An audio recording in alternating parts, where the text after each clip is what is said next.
The war ended after 4 years of terror, starvation, and unimaginable cruelty, and an estimated 50 million civilian, as well as 25 million military deaths.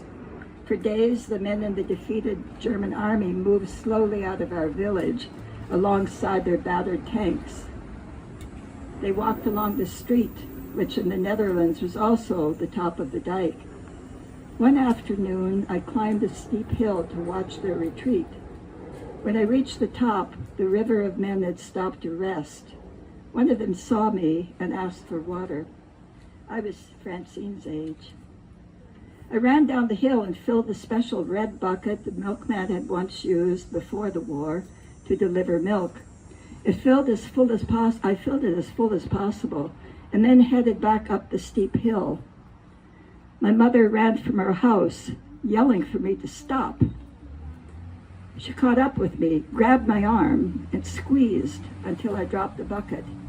"We don't give water to the enemy," she said in a cold, stern voice. And then she turned toward the river of soldiers. She watched them for a long time, then took the bucket from my hand and offered the pail to the waiting soldier that had asked me for water. He drank. He passed the bucket to another, and then another. When it was empty, he quietly said, "Dank u wel," in Dutch, and handed the bucket back.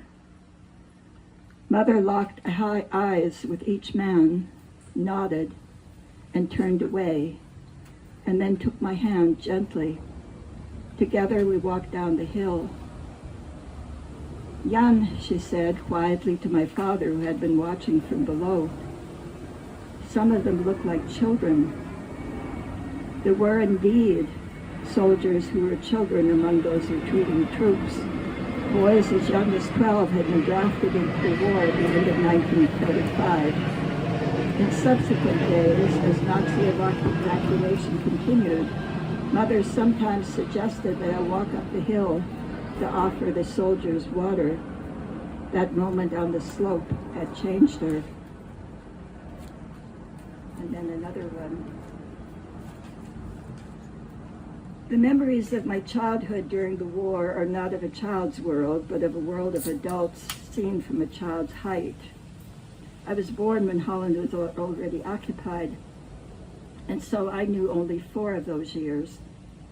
My elder siblings, however, lived through the full 5.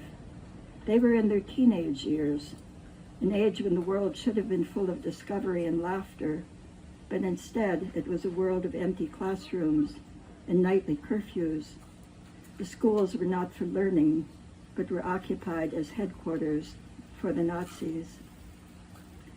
I was too young to understand the terror, but I understood the hunger.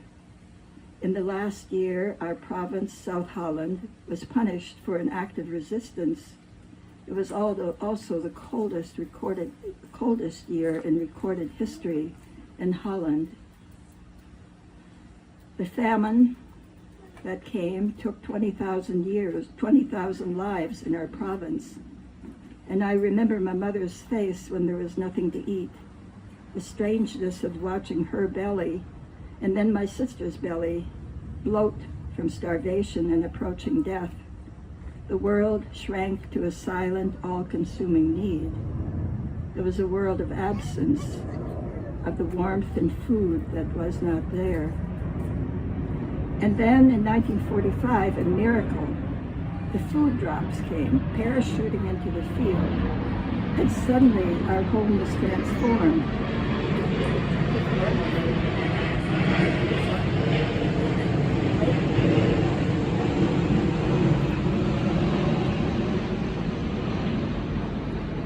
It became a distribution center, and my father, an elected leader in our village and a resistor, was in charge. Where we had been so alone with our hunger, our home became a center of home and community. I remember my very first experience with a can labeled pork and beans and another called Spam. And I remember the incredible miracle of my mother encouraging me, telling me that I could have more. I could eat as much as I wanted until I was full. It was a grace I had never known. During that war, I experienced the beginning of understanding the power of grassroots, of a united community. The Nazis knew it as well, and to prevent it, they ordered nightly curfews forbidding any assembly of more than 3 people. Despite the threat of death, my father had a hidden radio, access to Radio Free Europe, that was able to provide news of Allied intervention to the resistance. My brother had his own form of resistance. He would take a piece of paper, color it orange, shred that paper, and then hide parts of that paper in secret places, a silent act of resistance that spoke of hope and a shared identity. It was also a dangerous thing to do. I did not yet understand the full weight of these actions, but I felt their truth. I learned that even in the face of immense power, there is a force that cannot be defeated. It is a power of quiet solidarity, of small acts of connectedness, of looking out for each other when the world says it is forbidden.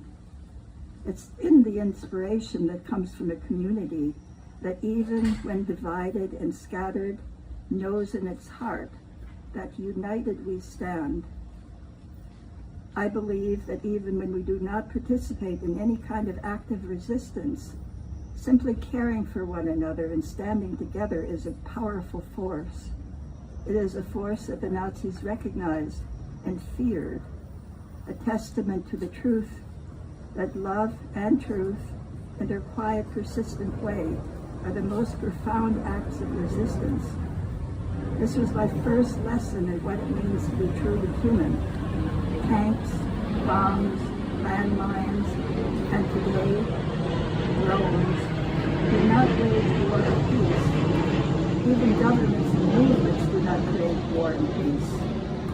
Human beings, people, individuals create war and peace.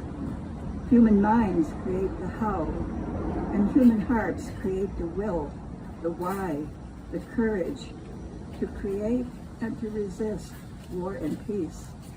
Nothing yet has been known that is more powerful than this force.